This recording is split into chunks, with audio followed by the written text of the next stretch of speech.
Les derniers plats étaient soigneusement posés sur la table et les mains, encore humides de l'eau tiède, séchaient sur le tablier qui contenait des années d'histoire. L'appartement brillait comme si toutes les surfaces avaient été polies par l'affection, même le vieux placard en bois, condamné à la poubelle par son mari, mais sauvé par un entêtement que seul l'amour justifie.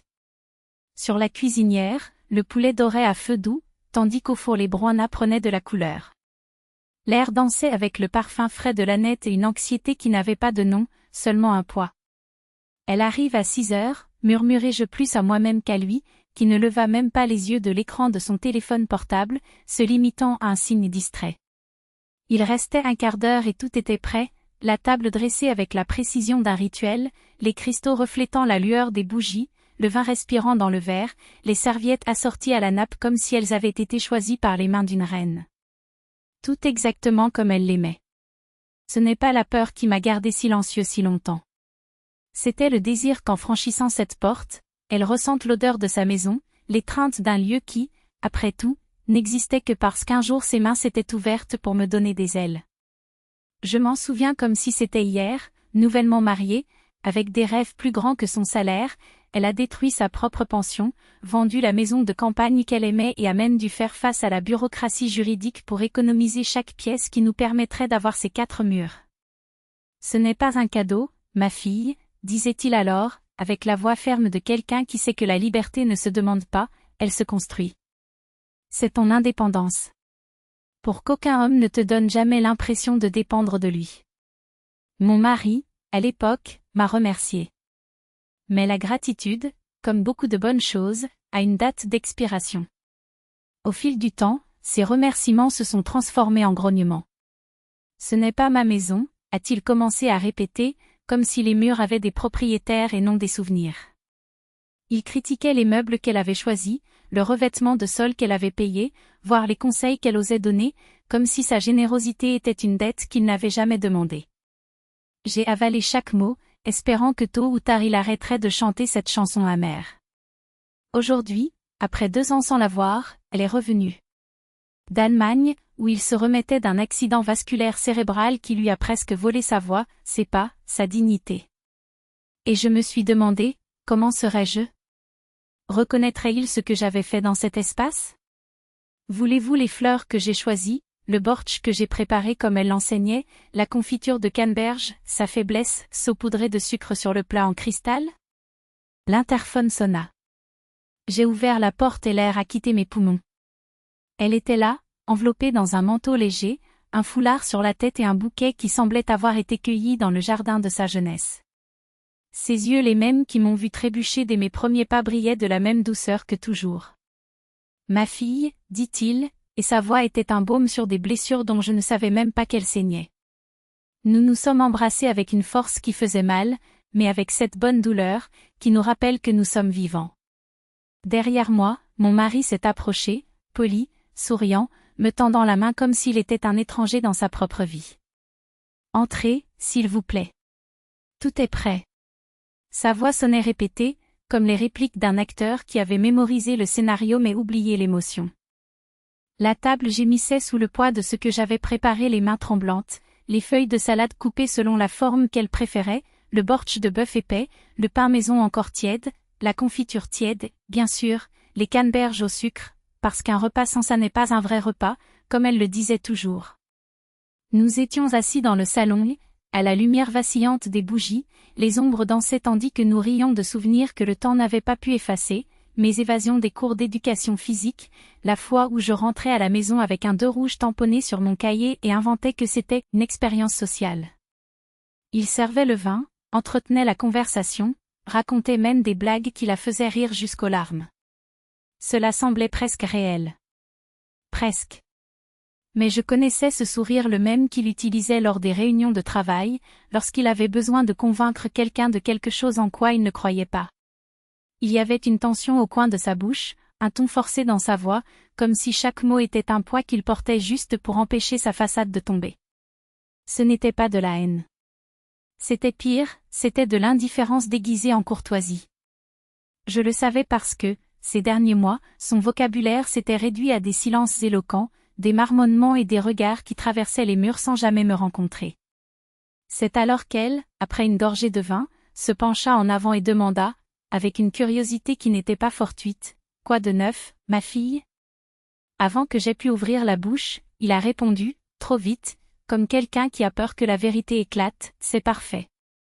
Nous vous en sommes très reconnaissants. » Le « nous » était souligné, comme pour marquer un territoire, il faisait aussi partie de ce « nous », après tout. Il n'y avait pas que le gendre qui vivait dans la maison de sa belle-mère. Il en était le propriétaire. C'est du moins ce qu'il aimerait croire. Je l'ai regardé, puis lui, et soudain je me suis souvenu des mots qu'il m'avait lancés au visage 3 mois plus tôt, comme des couteaux. « En fait, tu n'as rien fait de tes propres mains. Ta mère a tout payé. Tu as juste de la chance d'être né de la bonne femme. » À l'époque, j'étais resté silencieux. Mais maintenant, avec ses yeux ceux qui m'ont vu grandir restés dans les miens, quelque chose en moi s'est redressé. « Merci, maman, dit-il sans détourner le regard. Cette maison n'est pas que des briques pour moi. Ce sont vos soins transformés en un sol solide. C'est la preuve que lorsque tout le reste s'effondre, j'ai un endroit où retomber sur mes pieds. » Elle sourit et il y avait dans ce geste une fierté qu'aucune richesse ne pouvait acheter. « Tu as toujours été forte, ma fille. Je suis heureuse d'avoir pu aider. » Et c'est alors que j'ai compris, l'aide, ce n'est pas de l'argent. C'est une porte qui s'ouvre. Ce que nous faisons après l'avoir traversée dépend de nous. Lorsqu'elle est partie appeler sa sœur, je suis restée seule dans la cuisine, à sécher la vaisselle déjà sèche. Il entra sans faire de bruit, mais sa présence remplissait l'espace comme de la fumée. « Est-ce que ça a recommencé ?» demanda-t-il doucement, les yeux fixés sur le vide de la porte. J'ai arrêté de déplacer le tissu. « Quoi, exactement ?» Il croisa les bras. « C'est vrai. Rappelez à tous ceux qui ont payé pour les choses. Qui est aux commandes ici ?» Je me tournai pour lui faire face. Sa voix était calme, mais il y avait un mince venin derrière les mots, le même qu'il dissimulait avec ironie. Je n'ai rappelé rien à personne. Elle a demandé, j'ai répondu. Ses lèvres se sont serrées. J'aurais pu laisser tomber. Je n'avais pas besoin de me mettre dans cette situation. J'ai soupiré, fatigué.